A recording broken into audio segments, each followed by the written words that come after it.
অসমৰ অন্যতম স্বেচ্ছাসেৱী অনুষ্ঠান পথিকে গোলাঘাট জিলাৰ ভিতৰুৱা মকং অঞ্চলৰ লুণপুৰীয়া প্ৰাথমিক বিদ্যালয়ৰ ছাত্ৰ-ছাত্ৰীৰ এটি দীৰ্ঘদিনীয়া অসুবিধা শ্ৰেণীকোঠা আৰু প্ৰস্ৰাৱগাৰ নিৰ্মাণৰ বাবে আজি শিলান্যাস কৰে, যাৰ সম্পূৰ্ণ অৰ্থ সাহায্য আগবঢ়াইছে যোৰহাটত অৱস্থিত তেল আৰু প্ৰাকৃতিক গেছ নিগম ONGCয়ে। আজি লুণপুৰীয়া প্ৰাথমিক বিদ্যালয়ৰ প্ৰাংগণত অনুষ্ঠিত হোৱা শিলান্যাস অনুষ্ঠানত উপস্থিত থাকি বন্তি প্ৰজ্বলন কৰে বিদ্যালয়ৰ প্ৰাক্তন ছাত্ৰ তথা গাঁৱৰ বয়োজ্যেষ্ঠ ব্যক্তি পুৰণ ৰাজখোৱাদেৱে। শিলান্যাস কাৰ্যসূচীত অংশগ্ৰহণ কৰি তেল আৰু প্ৰাকৃতিক গেছ নিগমৰ ছাপৰ্ট মেনেজাৰ তীব্ৰজ্যোতি বৰাই উল্লেখ কৰে যে এয়া ONGCৰ এটি সামান্য প্ৰয়াস। ONGC মানৱ সেৱাৰ বাবে আগবঢ়োৱা বিভিন্ন কাৰ্যসূচীৰ ভিতৰত বিদ্যালয়ৰ উন্নয়ন, ছাত্ৰ-ছাত্ৰীৰ খোৱা পানী, কম্পিউটাৰ বিতৰণৰ দৰে বহু কৰ্ম কৰি আহিছে আৰু কৰি যাব।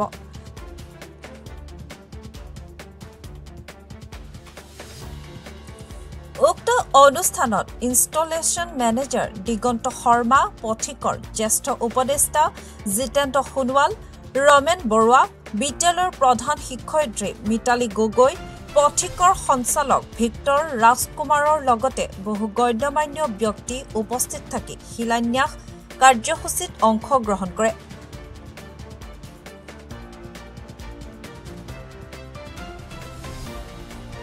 উল্লেখযোগ্য যে বিগত 22 বছৰেৰে পথিকে মুক্তিপথৰ দুৰ্গত লোকৰ অন্তিম যাত্ৰাত সহায়, জলস্পন্দন, খোৱা পানী যোগান, শ্ৰীময়ী মহিলাৰ স্বাস্থ্য, হেঁপাহ, বিশেষভাৱে সক্ষম লোকৰ বাবে প্ৰকল্প, মৌ শিশুৰ স্বাস্থ্য, সৌৰ বৰ্ধন, সৌৰশক্তিৰ বিদ্যুৎ উৎপাদন কৰি পোহৰ আৰু পানীৰ যোগান, নিজা গ্ৰাম্য উন্নয়ন সহায়, ৰক্তদূত, অৰ্গেন দান, গ্ৰাম্য বীক্ষণ, কৰ্কট সজাগতা, ছানডে OPD, ধপাত বিৰোধী প্ৰকল্প আদি প্ৰায় 15টা প্ৰকল্পৰ লগতে এম্বুলেন্স সেৱাও আগবঢ়াই আহিছে।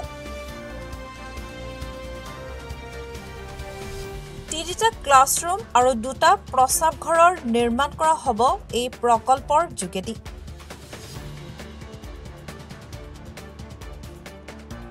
যি লুণপুৰীয়া প্ৰাথমিক বিদ্যালয়ৰ 3টা শ্ৰেণীকোঠা আৰু 2টা প্ৰস্ৰাৱগাৰৰ নিৰ্মাণ কাৰ্যসূচীৰ আধাৰশিলা স্থাপন কৰা হ'ল। এই গোটেই কাৰ্যসূচীটো ONGC CSR ইনিচিয়েটিভ, মানে CSR বুলি যিটো সামাজিক দায়বদ্ধতাৰ প্ৰকল্প আছে ONGC, সেই প্ৰকল্পৰ অৰ্থ সাহায্যৰে আজি নিৰ্মাণ কাৰ্যসূচী আৰম্ভণি কৰা হৈছে। আমি পথিকে বিগত 22 বছৰ ধৰি পেলাই এনেকুৱা সমাজহিতৈষী কামৰ লগত জড়িত হৈ আছোঁ আৰু এইবিলাকৰ লগতে স্কুলখনৰ এটা অংশ হিচাপে আমি 3টা কোঠা আমি নিৰ্মাণ কৰিবলৈ আজি আগবাঢ়িছোঁ। ইয়াৰ লগতে আমি খোৱা পানীৰ ব্যৱস্থাও কৰিছোঁ। আমি এম্বুলেন্সৰ সকলোতে ONGC আমাক অৰ্থ সাহায্য আগবঢ়াইছে আৰু মূল কথাটোৱে হৈছে কি সমাজৰ প্ৰতি দায়বদ্ধ তেখেতলোক আৰু তেখেতলোকৰ যোগেৰে যে যাতে সমাজৰ এটা অংশ যিসকল পিছপৰা বা এনেকুৱা অসুবিধা থকা অঞ্চলত আছে বা কাম আছে সেইবিলাক যাতে ONGCৰ যোগেদি কৰিব পাৰে, সেইবিলাক সদায় তেখেতলোকে আগবাঢ়ি থাকে। গতিকে আমি কৃতজ্ঞ, আমি পথিক জড়িত হ'বলৈ পাই আমি সৌভাগ্য যে স্কুল এখনৰ আধাৰশিলা হিচাপত, কাৰণ বিদ্যালয় সদায় মূল হৈ থাকে, যিকোনো শিক্ষা অনুষ্ঠানেই মূল হৈ থাকে, তাৰ শিক্ষা নহ'লে এটা অঞ্চলৰ কেতিয়াও উন্নতি হ'ব নোৱাৰে। গতিকে তেনেকুৱা এটা কাৰ্যসূচীত আমি জড়িত হ'বলৈ পাই আমি কৃতজ্ঞ ONGCৰ আৰু লুণপুৰীয়া প্ৰাথমিক বিদ্যালয়ৰ। গতিকে আজি কাৰ্যসূচীটোত সহযোগ কৰাৰ কাৰণে সকলোকে ধন্যবাদ আৰু কৃতজ্ঞতা জ্ঞাপন কৰিছোঁ। লুণপুৰীয়া প্ৰাথমিক বিদ্যালয়ত আমি ONGCয়ে পথিক NGOৰ লগত লগ লাগি 3টা ৰুম আৰু 2টা টয়লেটৰ ব্যৱস্থা আমি বনাই দিম। সেইটো আমাৰ কৰ্পৰেট CSR যি ৰেছপন্সিবল আছে তাৰ অধীনত আমি কৰিছোঁ। আৰু ইয়াত আমাৰ বৰহোলা যিহেতু বহুত পুৰণা, আমি এইটো এৰিয়াত বহুত ফিল্ডো আছে আমি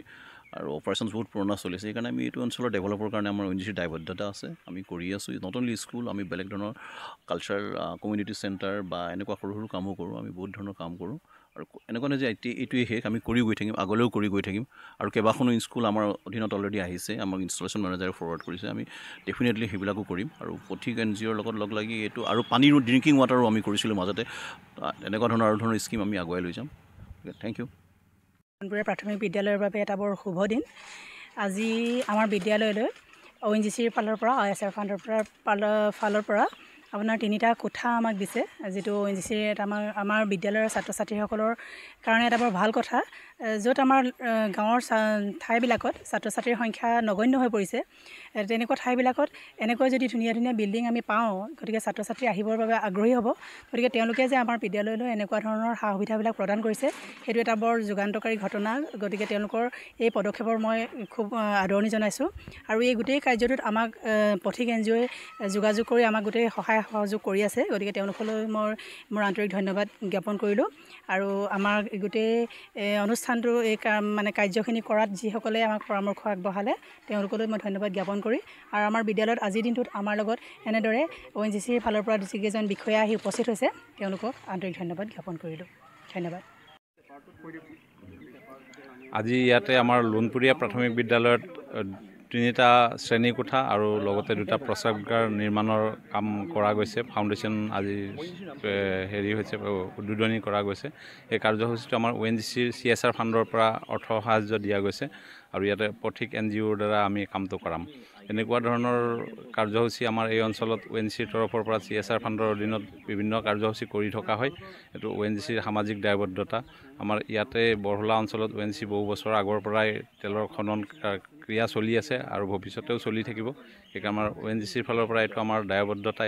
সামাজিক দায়বদ্ধতা এই অঞ্চলটোৰ অৰ্থনৈতিক আৰু মানুহৰ সবলীকৰণটো আমাৰ এটা দায়বদ্ধতাৰ ভিতৰত পৰে এই তাৰে উদ্যোগতে এই কাৰ্যসূচীটো আজি কৰা গৈছে ধন্যবাদ 20 বছৰীয়া যোৰহাটবাসীৰ একমাত্ৰ ভৰসা প্ৰতিষ্ঠান ৰিয়া টি ষ্টল হয় যোৰহাট পুৰণি বালিবাট স্থিত বিজি পথত আপোনালোকৰ আপোন আৰু ভৰসাৰ চাহ মিঠাই বিভিন্ন সুস্বাদু সমৃদ্ধ বিপণী Riya tea stall Riya tea ষ্টলৰ দ্বিতীয়খন সংযোজন ৰিয়া টি ষ্টল ৰাইজৰ বাবে মুকলি ইয়াত নানান ধৰণৰ বিস্কুট ব্ৰেড সুস্বাদু পেষ্ট্ৰি কেক চাহ কফিৰ লগতে বাৰ্থডে কেক উপলব্ধ লগতে অৰ্ডাৰ মতে যোগান ধৰা হ'ব তেনেহলে পলম নকৰি আহক আপোনালোকৰ প্ৰিয় বিপণী